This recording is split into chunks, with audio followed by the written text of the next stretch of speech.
वो किन्नर जो आज भी अपने वजूद के तलाश में भटक रहे हैं, प्रशांत किशोर ने उनको एक नया दर्जा दिया है और वो चाहते हैं कि वो किन्नर चुनाव भी लड़ें। दरअसल उन्होंने एक टिकट भी दे दिया है किन्नर को और उसके बाद से प्रशांत किशोर की चर्चा हो रही है और लोग कह रहे हैं कि इससे बेहतर आज तक राजनीति में कोई प्रयोग देखा नहीं गया था। आपको बता दूं कि भोरे के सीट से जहां से एनडीए के शिक्षा मंत्री चुनाव लड़ेंगे, उनके सामने जनसुराज की प्रत्याशी प्रीति किन्नर जो है वो चुनाव लड़ने वाली हैं और ये मामला काफी दिलचस्प है। और इस ऐलान के बाद जितने भी दबे कुचले लोग हैं, वो लोग जिनकी बातें सुनी नहीं जाती, वो लोग जिनको दबा दिया जाता है, वो लोग खुश हैं, उनमें खुशी की लहर है। अगर प्रशांत किशोर की बात की जाए तो वो राजनीति प्रयोग के लिए जाने भी जाते हैं और उन्होंने इस बार राजनीति में कुछ ऐसा ही प्रयोग किया है अपने पार्टी से, जहां पे वो एक किन्नर को टिकट दिए हैं।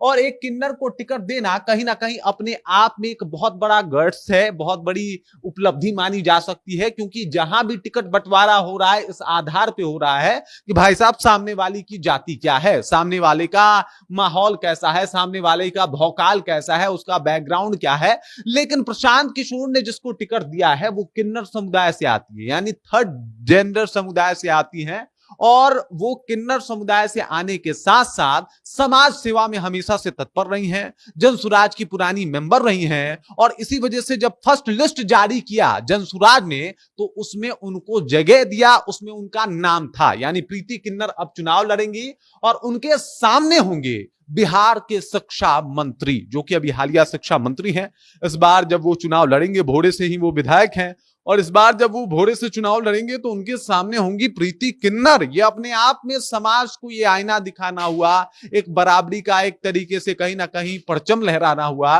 और ये दिखाना हुआ कि भाई साहब आप किसी भी समुदाय से आते हैं, लेकिन आपका संविधान आपको इतना राइट्स देता है कि आप एक जनप्रतिनिधि भी बन सकते हैं, विधायक भी बन सकते हैं, एमपी भी बन सकते हैं, मुख्यमंत्री भी बन सकते हैं। मतलब एक नया मुहिम छेड़ने का जो काम है वो काम प्रशांत किशोर ने किया है। प्रशांत किशोर ने न कि सिर्फ सपोर्ट किया बल्कि टिकट भी दे दिया। ये बड़ा राजनीतिक प्रयोग माना जा रहा है और ये माना जा रहा है कि जितने भी दबे कुचले लोग हैं, भले वो किन्नर समुदाय से आते हों या ना आते हों, लेकिन उनको ये आश्वासन जरूर मिला कि भाई साहब अगर कोई किन्नर चुनाव लड़ सकता है तो भाई हमें भी वो अपना हक मिल सकता है। प्रशांत किशोर ने जो प्रयोग किया है उसकी भी काफी सराहना की जा रही है और वो किन्नर जिसकी कोई बात नहीं सुनता, वो किन्नर जिनकी बातें सुन के कितने लोगों को परेशानियां हो जाती है या फिर जिनसे मिलके परेशानियां हो जाती है, वो अब विधानसभा के चुनाव लड़ सकते हैं और ये बात बखूबी जो है वो प्रशांत किशोर ने दिखाया है।